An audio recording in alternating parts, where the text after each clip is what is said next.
आज़ाद कश्मीर के जिला बाग के 23 पोलिंग स्टेशन पर पोलिंग का अमल शुरू। LA-16 के 14 और LA-15 के 9 पोलिंग स्टेशन पर 12,270 वोटर्स हक़ राय दही इस्तेमाल करेंगे।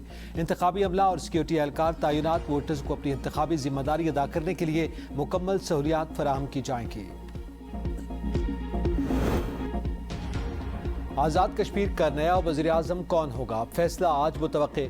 आज़ाद कश्मीर से मुताल्लिक़ मुस्लिम लीग नून का अहम इजलास मरी गवर्नर हाउस में होगा। नून लीग के सरबराह नवाज शरीफ की ज़ेर सदारत इजलास में वज़ीर आज़म शहबाज शरीफ और वज़ीर आला पंजाब मरियम नवाज खुसूसी शिरकत करेंगी। इजलास में आज़ाद कश्मीर में आइंदा हुकूमत साजी के उमूर पर तफसीली मुशावरत होगी।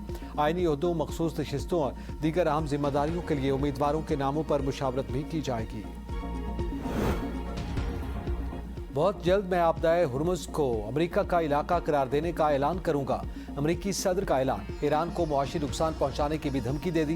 कहा नाकाबंदी जारी है, कोई ईरानी जहाज हुर्मुज़ से नहीं गुजर सकता। अब अगर ईरान ने हमला किया तो उसे अमेरिका 100 गुना ताकत से जवाब देगा। ईरान पर जारियत का भी दिफा। कहा हमलों के फैसलों पर कभी माजरत नहीं करूंगा। ईरान पर दबाव डालने के लिए फौजी ताकत का इस्तेमाल जरूरी था। B-2 बमबार तैयारों से हमला न करते तो ईरान जौहरी हथियार हासिल कर लेता। नेटो पर भी कड़ी तनकीद। कहा जब नेटो ममालिक को हमारी जरूरत होती है तो हमसे राब्ता करते हैं, जब हमें जरूरत पड़ी तो हमारा साथ नहीं दिया।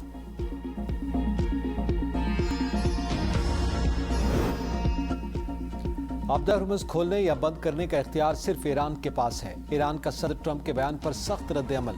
ईरानी नायब वज़ीर ख़ारजा काज़िम गरीब आबादी ने कहा ईरान अमरीकी धमकियों या ताकत से खौफज़दा नहीं। हुर्मुज़ के मुस्तक़बिल का फैसला सिर्फ ईरान के अख्तियार में होगा। ईरानी वज़ीर ख़ारजा अब्बास अराग़ची बोले पाकिस्तान और कतर के जरिए सफारती राब्ते जारी हैं, ताहम इसका मतलब मुज़ाकरात नहीं है। अमरीका के साथ मुज़ाकरात दोबारा शुरू करने का अभी फैसला नहीं किया। मुज़ाकरात की बहाली अभी गैर यकीनी है। कतर और पाकिस्तान से सिर्फ पैगामात का तबादला हो रहा है।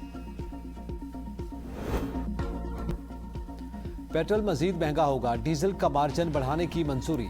पेट्रोलियम डीलर्स की आज होने वाली हड़ताल मुलतवी। मार्जिन बढ़ाने की मंजूरी इक्तिसादी राब्ता कमेटी के इजलास में दी गई। पेट्रोल और डीजल पर डीलर मार्जिन 8 रुपये 64 पैसे से बढ़ाकर 9 रुपये 98 पैसे फी लीटर किया गया। नायब chairman petroleum dealers association Tariq Hasan कहते हैं पेट्रोलियम डीलर्स का फी लीटर पेट्रोल मार्जिन बढ़कर 10 रुपये हो जाएगा। वजारत पेट्रोलियम ने पेट्रोलियम मसनूआत की कीमतों में यौमिया रद्दोबदल के निज़ाम पर समरी वज़ीर आज़म को भेज दी। पेट्रोलियम मसनूआत की कीमतों में यौमिया रद्दोबदल के निज़ाम को तब्दील करके 6 रोज़ तक ले जाया जा सकता है। हुकूमत ने तमाम पेट्रोल पंप्स को 23 मार्च 2027 तक डिजिटल करने का हदफ तय कर रखा है। हुकूमत से पेट्रोलियम डीलर्स ने 8% प्रॉफिट मार्जिन बढ़ाने का मुतालबा किया था। और सदर मुल्क आसिफ अली जरदारी का पाकिस्तान सिविल अवार्ड्स का ऐलान। मुख्तलिफ शोबों में नुमाया कारकर्दगी पर 355 अफराद को सिविल अवार्ड दिए जाएंगे। नायब वज़ीर आज़म इसहाक डार को निशान इम्तियाज से नवाजा जाएगा। वफाकी वज़ीर दाखिला मोहसिन नकवी और अहद चीमा को निशान इम्तियाज मिलेगा। Secretary finance Imdadullah, attorney general Mansoor Usman को सिविल अवार्ड देने की मंजूरी। चेयरमैन FPR राशिद महमूद लंगड़ियाल को भी सिविल अवार्ड से नवाजा जाएगा। गुलकारा तरन्नुम और अदाकारा निशु बेगम, कॉमेडियन इफ्तिखार ठाकुर को सितारा इम्तियाज दिया जाएगा। अदाकारा गजाला कैफी को तमगा हुस्ने कारकर्दगी देने की मंजूरी।